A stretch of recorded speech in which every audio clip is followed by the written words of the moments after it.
আমরা অনেক রোগী পাই যে আগে ডায়াবেটিস ছিল না, কিন্তু ওনারা যখন গর্ভধারণ করলো বা প্রেগনেন্ট হলো তখন আপনার ব্লাড সুগার বেড়ে যায় বা ডায়াবেটিস চলে আসে। এটাকে বলে আমরা জেস্টেশনাল ডায়াবেটিস বা গর্ভকালীন ডায়াবেটিস।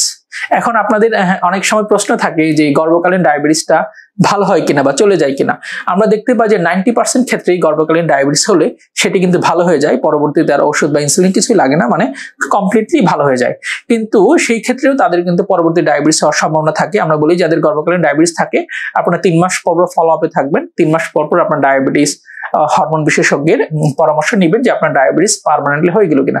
এছাড়াও আমরা 10% ক্ষেত্রে আমরা বা 10 ভাগ ক্ষেত্রে আমরা দেখতে পাই যে ডায়াবেটিসটা ভালো হয় না বা গর্ভাবস্থার পরপরও থেকে যায়। সেই ক্ষেত্রে আপনাদের যে গর্ভাবস্থার পরে যে ডায়াবেটিসের ওষুধ বা যেটি খাওয়া দরকার সেটি আপনার হরমোন বিশেষজ্ঞ বা ডায়াবেটিস বিশেষজ্ঞের পরামর্শে খাওয়া লাগতে পারে।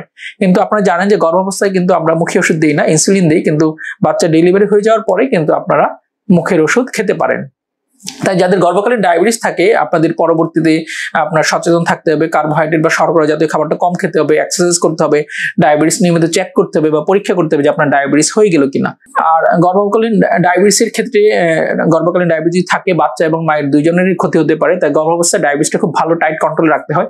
আমরা বলি খালি পেটে থাকতে হবে 4 থেকে 5.1 এর মধ্যে, আর খাবার 2 ঘন্টা পর থাকতে হবে 4 থেকে 6.7 এর মধ্যে, মানে 5 থেকে 7 এর মধ্যে আপনার ডায়াবেটিস কন্ট্রোল রাখতে হবে। এর বেশি থাকলে কিন্তু বাচ্চা এবং মায়ের দুজনের ক্ষতি হতে পারে।